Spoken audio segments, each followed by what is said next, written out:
What's up?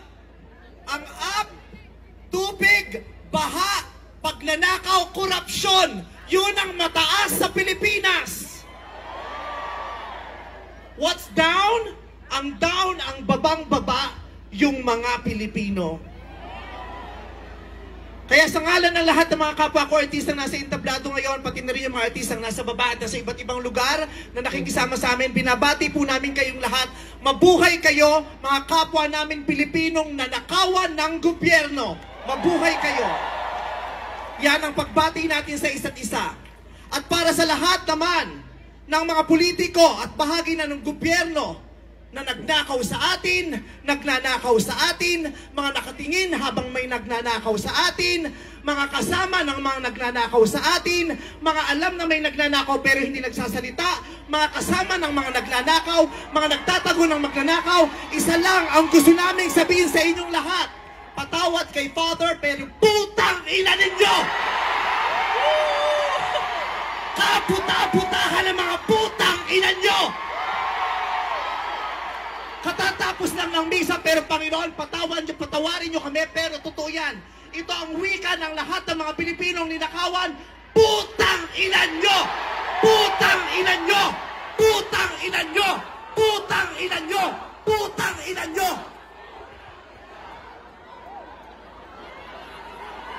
Putang ina nyo! Tapos na ang panahon ng mga mababait at ng mga resilient. Ang mga mababait, ginago. Ang mga resilient, tinarantado. Hindi nauubra sa atin yung bait-baitan, kimi-kimian, tahimik-tahimikan, patawad pero hindi po. Hindi ko sisimplihan, hindi ko babaitan ang mensahe ko ngayon dahil hindi naman sila mababait. Sa katunayan, mga hayop sila. So bakit natin babaitan ang mensahe natin? Hindi natin kakalmahan ang mga salita at kilos natin dahil deserve nila ang galit, ang pikon at poot ng mga nanakawang Pilipino. Hindi tayo pwedeng kumalma.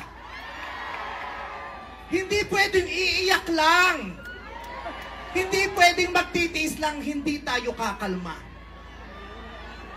Hindi ko kayang maging magalang sa kanila dahil mga bastos sila. Mga salaula sila at mga baboy sila. Hindi natin kayang maging mabait sa kanila dahil mga walang ya sila. Hindi pwede. Hindi pwede. Yung mabait ka lang, mabuting asal ka. Hindi uubra sa kanila ang mabuting asal at mabait lang kasi nga mga demonyo sila. Kaya tama yan. Sumigaw lahat ng galit. Lahat ng galit na galit. Ang hindi matatapos ang galit bukas. Ang iparirinig ang galit hanggang hindi makulong ang mga putang inang magnanakaw.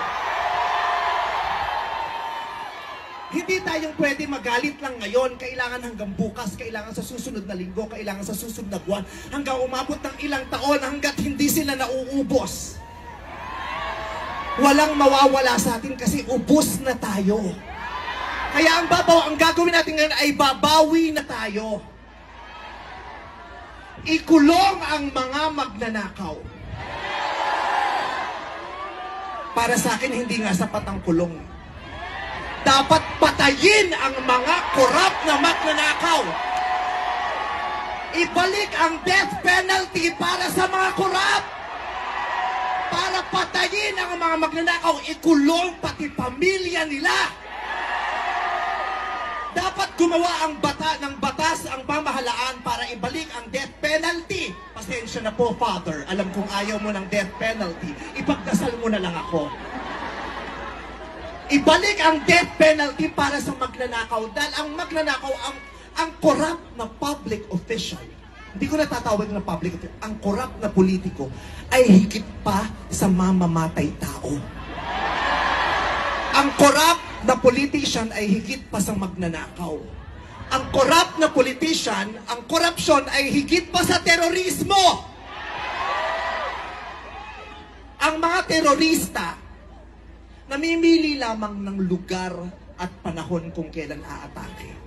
Pero ang mga magnanakaw sa Pilipinas, walang pinipiling araw. Araw-araw nila tayong ninanakawan.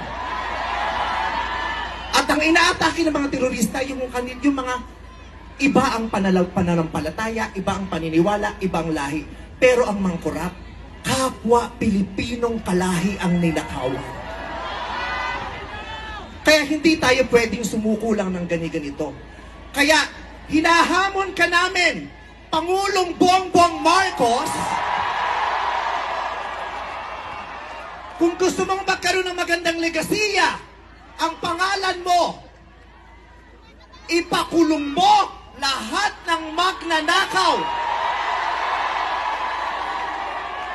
Nakatingin kami sa iyo, Pangulong Bongbong Marcos, at inaasahan ka namin, hindi dahil sa idol ka namin, kundi dahil sineswelduhan ka namin at inaasahan namin na tutuparin mo ang inuutos naming mga employer mo.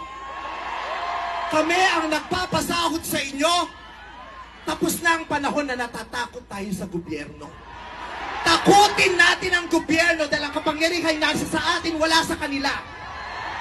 Nakatingin kami sa inyo. Ipakulong lahat ipakulong. Bawiin ang mga ari-arian.